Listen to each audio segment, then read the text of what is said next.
Hi, this is Tom Fleming, Introduction to Broadcasting, Journal Entry 2, Chapter 1. In regards to the 10 questions at the end of the chapter, about 6 hours a day is where it's about what I spend on electronic media. It's about a couple hours less. Usually, we probably would have been more like 8 hours a day prior to beginning college. And as far as my familiarity with pop culture figures, in music, virtually nil. I really don't know much about music. I've never really been a big music guy. Somewhat aware of Hollywood stars, sort of can't avoid them, and I do go to the movies a fair amount, so I get that. I'm very familiar with sports figures and sports icons. That's an interest of mine, hobby, and like I said, I've worked with it pretty somewhat. As to the social benefit derived, largely similar to the last question, the ability to discuss and debate other people about sports and sports figures, sports records. It does help that we have sort of a shared knowledge base and whatever's out there on the electronic media, we've all seen it at the same time.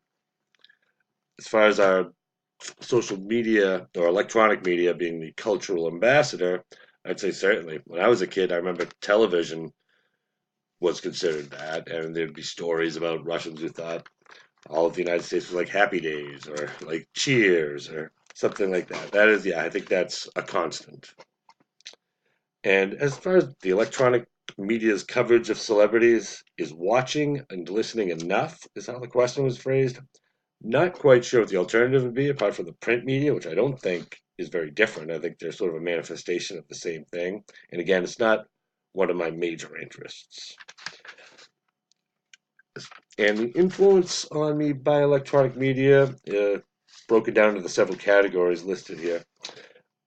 The two, certainly the new words and phrases. It's almost every week I have to look something up or have to really pause and think, what does that abbreviation possibly mean? Or what is that a reference to? That happens a lot.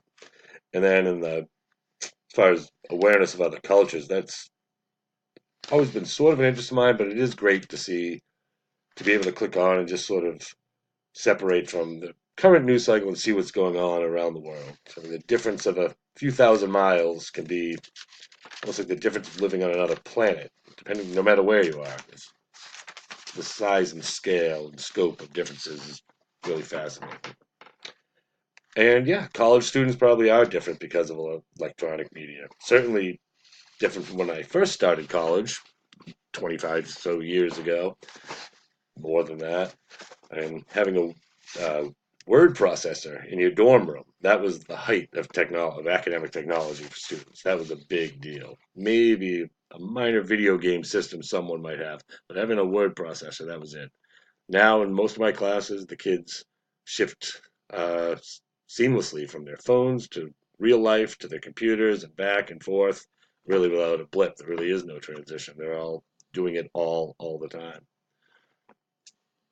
And yeah, I think studying electronic media can be beneficial, just in everyday life, apart from the classroom setting. Even the discussions we've already had about advertising made me more aware of the steps in which they're trying to influence you or appeal to you and in which way and at which point of the commercial. That I've already found interesting, and I'm sure I'll keep watching out for more of it. And I do hope electronic media will be part of my career, whether sports or any other part. I'm learning more about it. The more I learn about it, the more aspects of it interest me. So I hope so. And even if it doesn't, it's only going to become more pervasive. So the more I know about it, the better, even just as a consumer. So thank you.